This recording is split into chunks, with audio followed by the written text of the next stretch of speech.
D'autres dossiers à voir, Pablo, ensemble, tout en restant dans ce cadre face au Paris Saint-Germain. Il y a plusieurs dossiers chauds à venir. Je voulais juste te montrer ça parce que c'était aujourd'hui dans les colonnes de Marca avec ton copain José Félix Diaz qui a mis ce petit papier sur le... Il va pas falloir attendre énormément de choses à l'été prochain sur le mercato du Real Madrid. Ça veut pas dire en qualité, ça veut dire peut-être en nombre. Hein, pas en qualité, en nombre. Ça veut dire qu'on va partir sur Mbappé, bien évidemment, et pourquoi pas sur Haaland. L'objet de ce papier aujourd'hui, à sa lecture, comment il faut le traduire, Pablo? Ça veut dire quoi? Ça veut dire que vraiment on va être calme? Ça veut dire que vraiment le Real Madrid, une année de plus, va être calme? Ou être calme, ça veut dire on envoie une bombe ou deux bombes, et ensuite on est tranquille? Bon, je pense que l'objectif c'est Kylian Mbappé et c'est pour ça que le Real se concentre sur Kylian Mbappé. Mais après, je pense que il va essayer de faire quelques changements, un joueur pour le milieu de terrain, latéral gauche. Et c'est vrai que ça veut pas dire qu'il va avoir une révolution. Non, il n'y aura pas une révolution. La plupart de l'effectif est toujours le même. Et il y a des joueurs qui terminent le contrat. Enfin, il faut pas le vendre. Et après, je pense que Kylian les grands transferts. Et après, c'est vrai qu'il n'y aura plus de grands joueurs qui peuvent venir. C'est vrai. Mais il y en aura. À mon avis, il y en aura. Et c'est vrai que par l'instant, par exemple, on a parlé de Tchouaméni. C'est un joueur que le Real est intéressé. Mais 60 millions, est-ce que le Real va payer 60 millions pour Tchouaméni? C'est compliqué. Ça va dépendre du ventre. Le Real va pas dépenser vraiment des montants exagérés pour faire venir des joueurs, sauf Kylian Mbappé. Et même s'il va venir libre, ça va coûter cher. Ouais, ça. Alors bouge pas, je ne sais pas si vous l'entendez, on entend tac, voilà, je vais le gérer ici. Et je crois qu'il y a Albert qui est tranquillement en train d'arriver en direct de Barcelone. Vous avez dû l'entendre dans vos petites oreilles. Pablo, est-ce qu'on peut imaginer le Real Madrid vendre Karim Benzema? Est-ce qu'on peut imaginer l'année prochaine où Karim Benzema, je me fais l'avocat du diable, hein. Il est le meilleur buteur de la Liga, il est le meilleur buteur du Real Madrid, il a maintenant son nom en lettres d'or, on pourrait avoir une statue de Benzema à Madrid, ça fait 10 ans qu'il est number one sans problème au Real Madrid. Pourquoi je te dis ça? Il est à une année du terme de la fin de son contrat. Ok, ça veut dire que tu peux encore banquer sur Karim Benzema l'année prochaine. Je vais loin, hein. Je vois que sur le chat on m'envoie un peu de. C'est bien, allez-y, les amis, allez-y. Si on veut faire venir également Haaland, imagine qu'il ait l'envie de faire venir Mbappé, Florentino plus Haaland. Imaginons que dans ces cas-là, on se dise, bon, on va trouver Karim Benzema, magnifique, il sort par la grande porte, blablabla, on capitalise encore un peu dessus et on fait venir Haaland et lui permettant d'entendre un signal fort pour lui dire la place est libre et on t'associe avec Kylian Mbappé à la pointe de cette attaque. Je vais très très loin. Est-ce que tu penses qu'il y a une possibilité à ça? Dites-moi sur le chat si vous en pensez, ce que vous en pensez. Je ne crois pas, je ne crois pas. Sauf que Kylian et que Karim soient décidés à partir, ce qui m'étonnerait aussi beaucoup. Mais je ne crois pas que Florentino, il a donné toute sa confiance à Karim Benzema depuis qu'il est venu au Real. C'est son joueur. Il va pas trahir, je dirais trahir euh, à Karim Benzema. Je crois que l'idée du Real, le reste du Real, ce serait toujours attendre Alan reste à Dortmund un an encore, et l'année suivante, on descend, essayer de faire venir Alan, et peut-être que le faire jouer avec Karim Benzema un an, pas plus. Mais je pense que l'idée du Real, c'est laisser tranquillement Karim Benzema terminer son contrat, et peut-être faire la retraite ici au Real Madrid, mais terminer sa carrière au Real Madrid comme un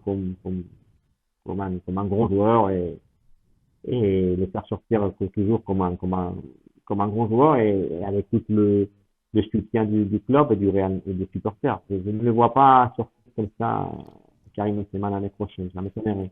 Et puis Sauf Karim si lui Benzema. décide de partir, si le Real Madrid est décidé à faire venir Kylian Mbappé et Alan, et lui il décide non, moi, que ces deux joueurs vont au Real Madrid, moi je veux partir. mais c'est pas l'idée du Real Madrid. Je le vois pas vraiment maintenant. Je le vois pas. Mais évidemment, dans le football, tout est possible. Tout est possible. Tout est possible. Mbappé, Benzema ensemble peut-être, non? Parce que Ah, je lis tu sais jamais.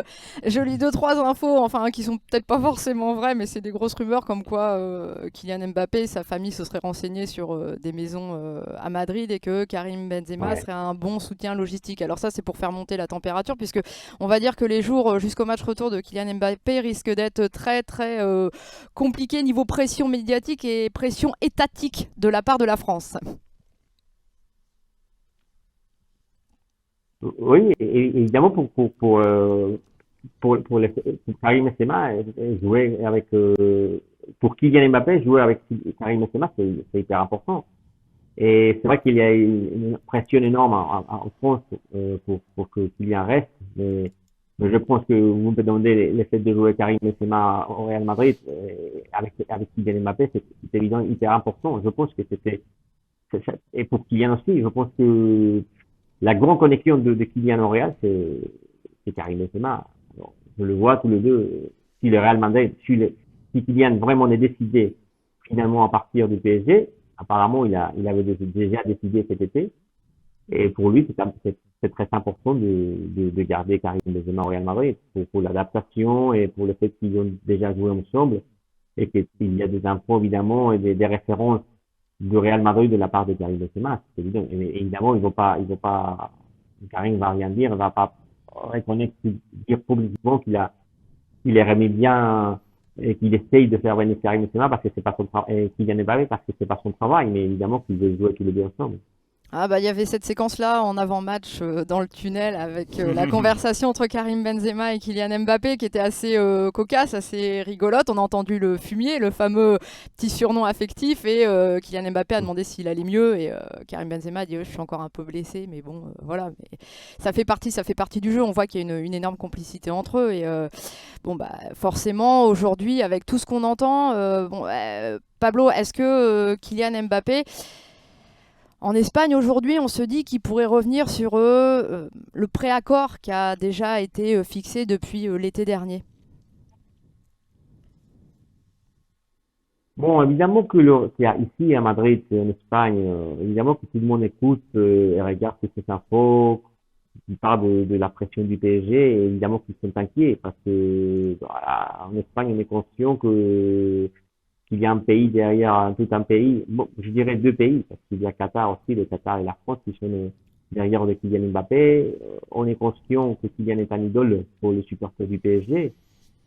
Évidemment, il a un peu du peur de penser que peut-être Kylian Mbappé change d'opinion et décide finalement rester à Paris, rester avec ses supporters, rester avec l'équipe qui lui a donné la chance d'arriver si loin dans le monde de football, avec Monaco et PSG, évidemment. PSG a vraiment fait un grand effort pour faire venir Kylian Mbappé, et lui, il se sentait très bien à Paris, et il a gagné des titres à Paris, et bien, mais aussi, du côté du Real Madrid, des madridistas, il pense aussi que finalement, Kylian est décidé à venir au Real, et qu'il va supporter toutes ces pressions, et qu'il va toujours garder sa promesse, au madridistas de jouer au Real Madrid.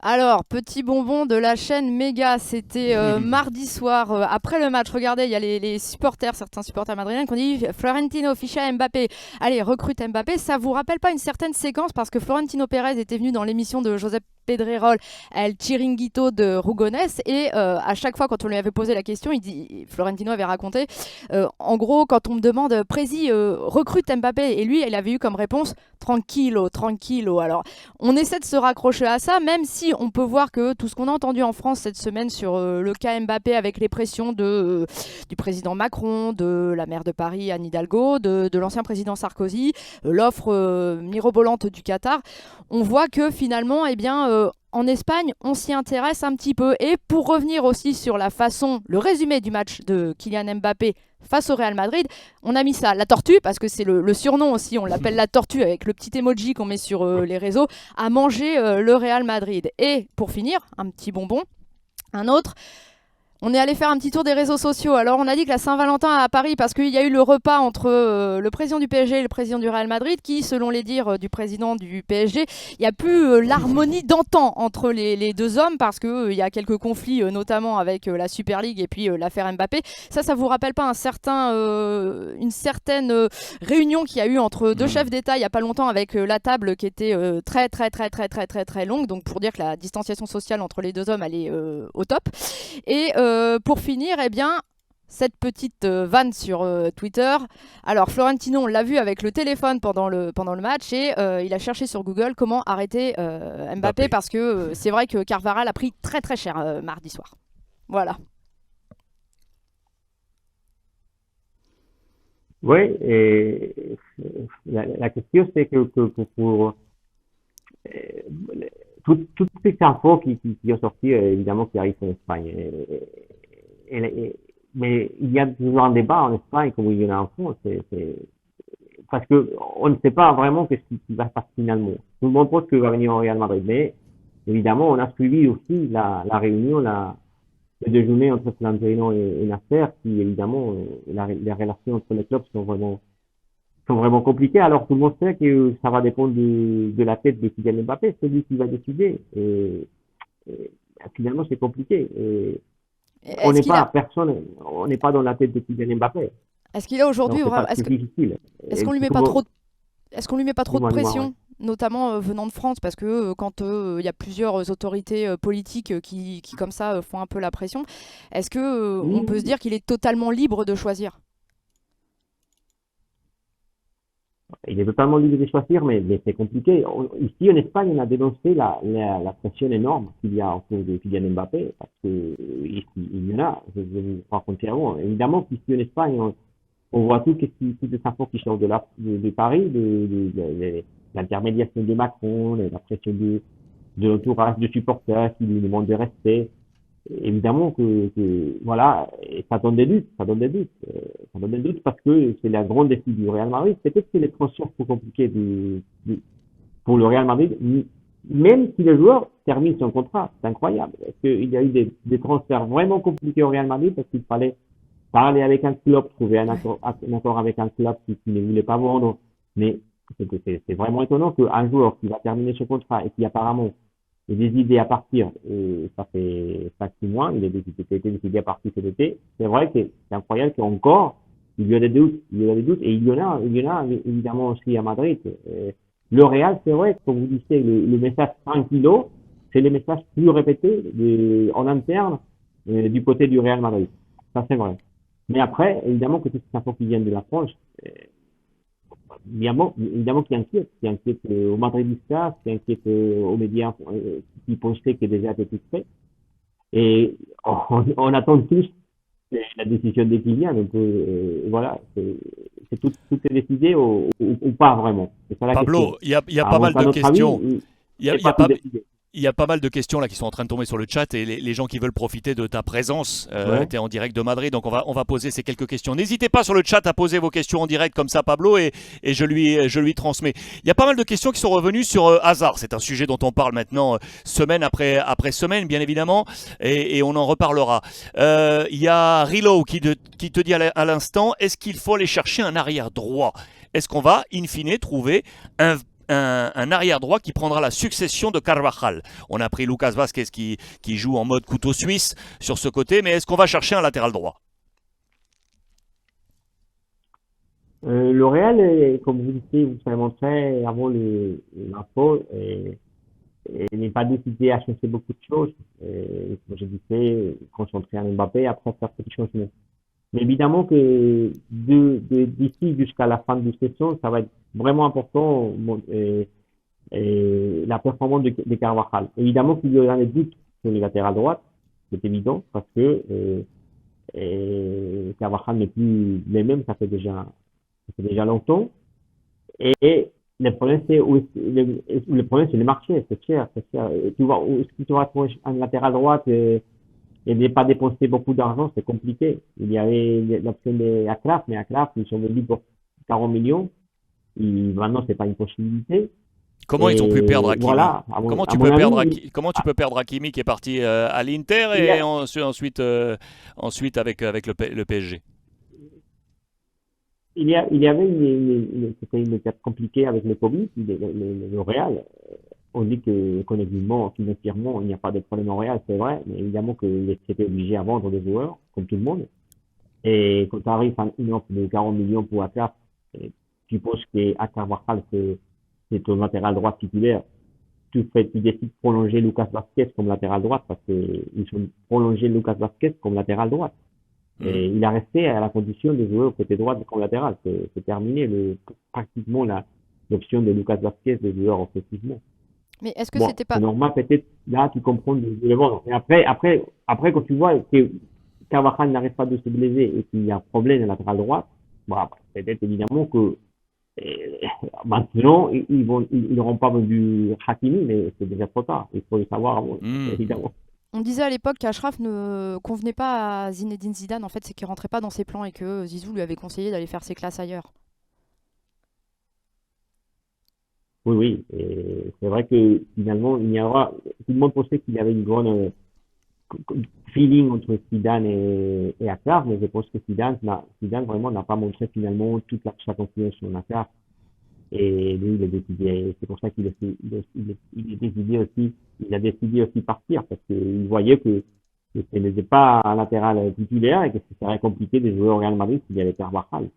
Le problème, c'est que Carvajal, maintenant, peut-être, c'est Carvajal que nous sommes en train de regarder maintenant. C'est pas le Carvajal qui s'est battu pour le latéral droit avec Sakra. Et on ne peut pas oublier que Carvajal, il a gagné 4 Champions League, il a été titulaire pendant des années. Mais c'est vrai que depuis un an et demi, 2 ans, les problèmes avec les blessures commencent à inquiéter le Real Madrid.